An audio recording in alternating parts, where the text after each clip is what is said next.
حضور صلی اللہ علیہ وسلم نے فرمایا کہ مگر 4 شخص ایسے ہیں جن بدبختوں کی اس رات بھی مغفرت نہیں ہوتی۔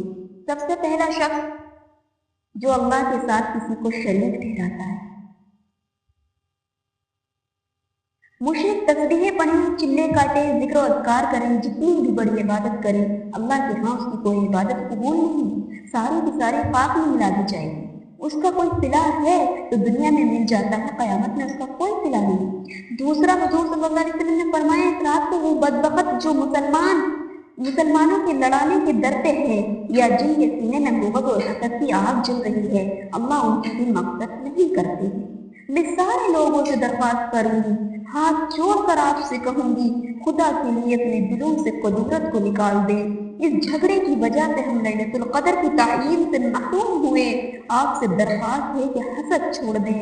حسد ایک ایسی بدترین برائی ہے۔ حضور صلی اللہ علیہ وسلم نے فرمایا حسد نیکیوں کو ایسے برباد کر دیتا ہے جس طریقے سے آگ میں لکڑیاں ڈالی جائیں، آگ لکڑیوں کو خاک کر دیتی ہے۔ حسد نیکیوں کو برباد کر دیتا ہے، اور پھر آپس میں لڑنا اور جھگڑنا یہ سب سے بڑی بیماری ہے۔ مسلمانوں کو زیب نہیں دیتا مسلمان سے تنازع اور اختلاف کرے۔ حق کی کوئی بات ہے تو بے شک اختلاف رائے رکھو، لیکن ذرا ذرا سی باتوں پہ الجھنا، اس نے مجھے یوں کہا، اس نے مجھے یوں کیوں کہا، میری اس نے بات نہیں مانی تھی اس لیے لڑ رہا ہوں۔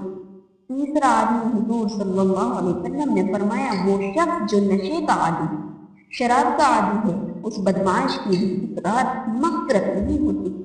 لکھ لو، دلوں پر نوٹ کر لو میرے جملوں کو، جو شخص بھی شراب پیتا ہے یا کوئی ایسا نشہ استعمال کرتا ہے جس سے آدمی پہ غشی طاری ہو جاتی ہے، اللہ تعالیٰ اس نشے کی لعنت کی وجہ سے اس آدمی کی مغفرت نہیں کرتے۔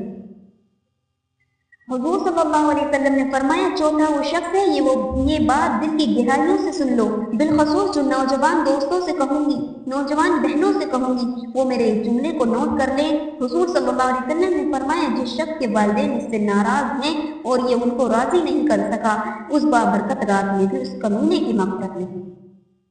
ماں باپ یا ان میں سے کوئی ایک زندہ ہے، وہ راضی نہیں ہے، جب فوت ہوئے ہیں، ناراض ہو کر گئے ہیں، تو اس آدمی کی مغفرت نہیں۔ اس مغفرت کا طریقہ ضرور ہے، ایک تو یہ کہ ان کے لیے مغفرت کی دعائیں کریں، شروع کر دی جائے اور ان کی روح کو اصالِ ثواب کیا جائے، ان کے لیے مغفرت کی دعائیں کی جائیں، ان کے لیے صدقہ جاریہ یا کوئی ایسا عمل کر دیا جائے جس کا اجر ان کی روح کو پہنچتا رہے، تاکہ ان کی روح تمہارے لیے دعا مانگے، تمہارے گناہ معاف ہو۔ اور ایک طریقہ اس کا اللہ کے نبی نے یہ بھی بتایا کہ اگر کسی کا والدین فوت ہو گیا، وہ اپنے والد کے دوستوں سے تعلق